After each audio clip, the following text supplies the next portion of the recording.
Mourinho just admitted something most people really do not want to hear, but it is a harsh, uncomfortable truth. Argentina is favored to win the 2026 World Cup, not despite Messi turning 39 this June, but actually because of it.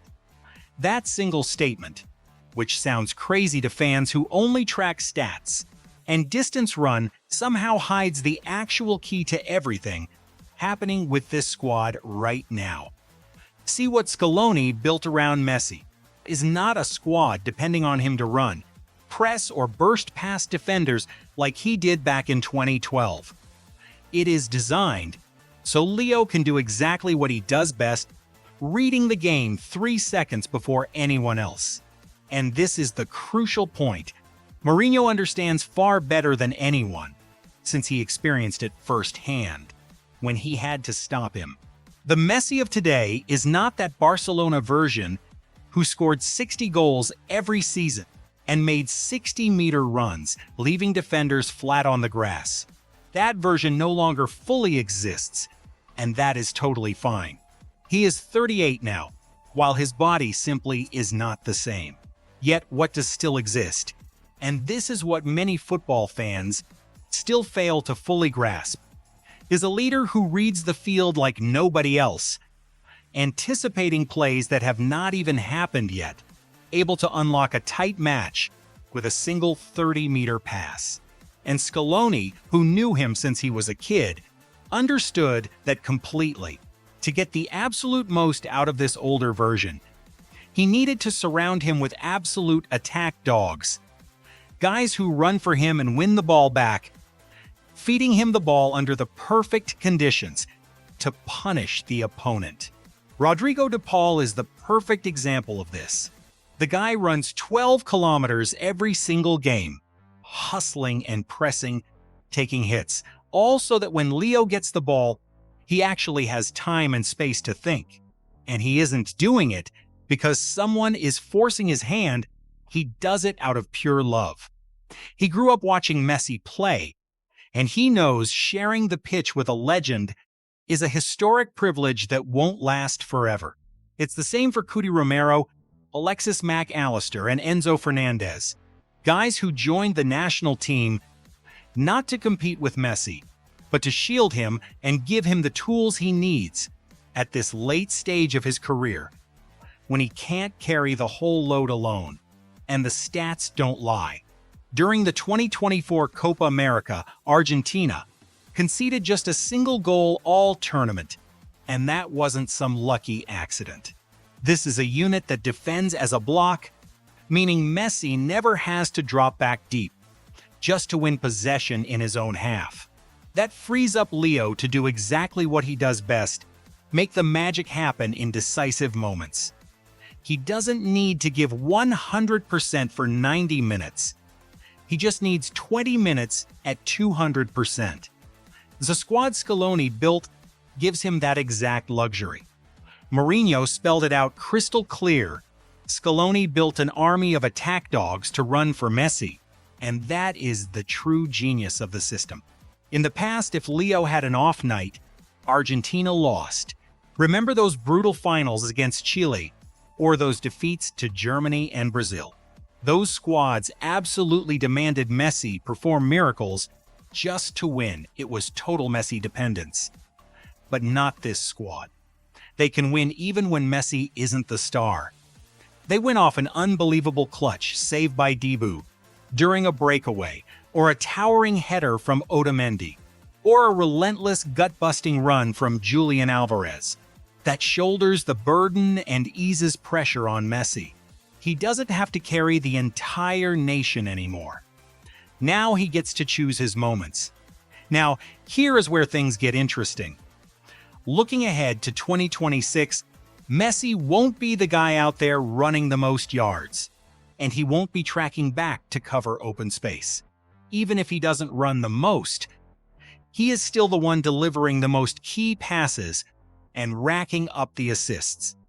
When everything is on the line, he is going to make that incredible pass nobody saw, because even if his legs cannot run like before, even at 38 years old, his genius is still totally intact. But that is exactly how a soccer brain works, dictating the tempo without ever breaking a sweat. He is not running all over the pitch anymore. Instead, he reads the entire game. Scaloni knew it. To get the most from that mind, he needed heavy runners around him, players who would fight to win possession back, pressuring opponents high up and feeding him clean passes so he can orchestrate the next goal. And this is not just about the older guard. Look at what is happening with the new generation currently joining the squad. Kids like Nico Paz and Gianluca Prestiani are breaking through right now.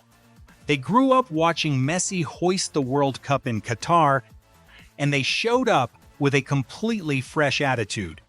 They did not come to challenge Messi's status, but came to play alongside him, learning from him so that when Leo finally retires, they can proudly say they once shared the pitch with the absolute best.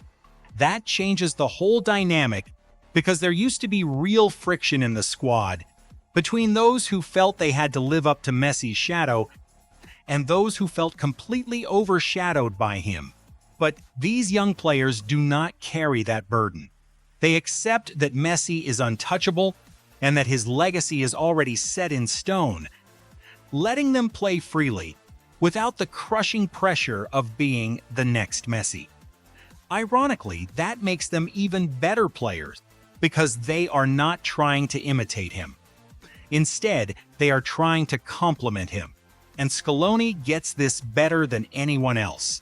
That is exactly why he built a system with Messi as quarterback. Mourinho points out that he is the guy touching the ball during the biggest moments, deciding when to push the pace and when to slow things down.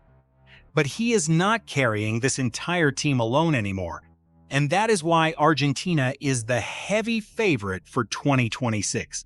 This is not because they have the greatest soccer player, which is pretty obvious when you look at pure physical power, but because they have the absolute smartest player on earth, backed by a team that gets him exactly what he needs to dominate.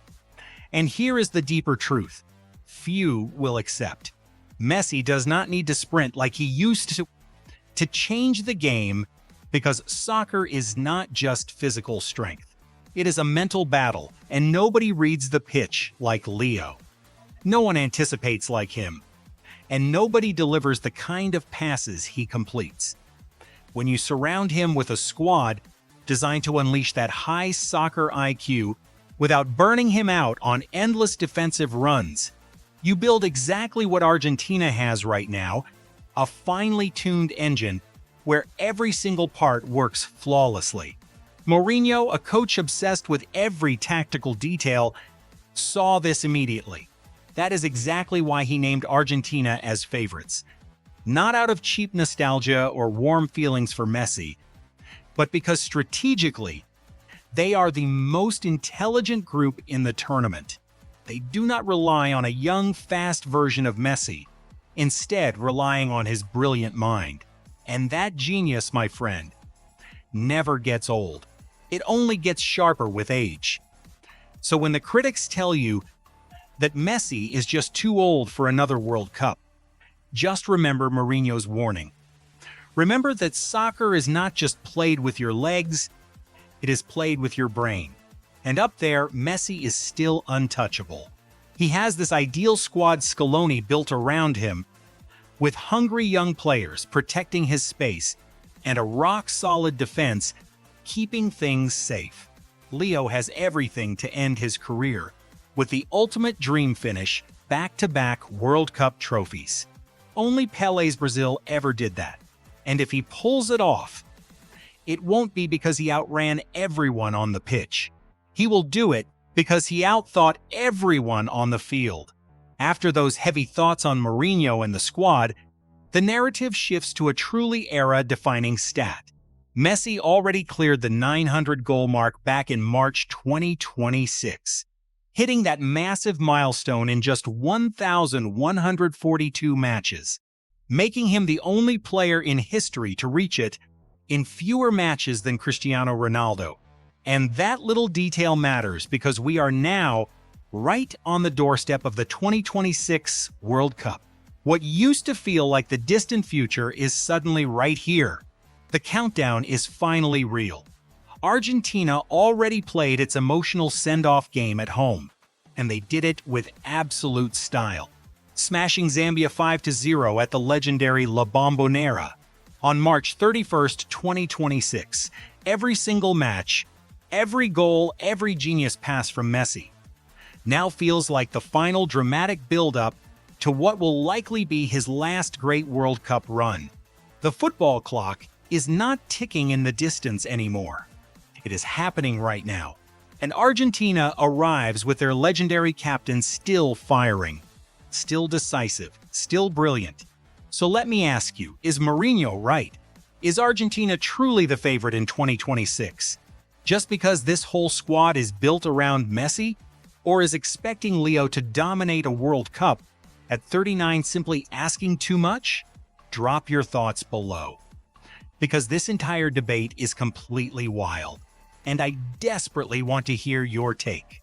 If you love this deep, tactical breakdown of the game, going way beyond simple highlights, to see how the actual football works, make sure you subscribe so you do not miss the next one, where we keep tearing apart this upcoming World Cup.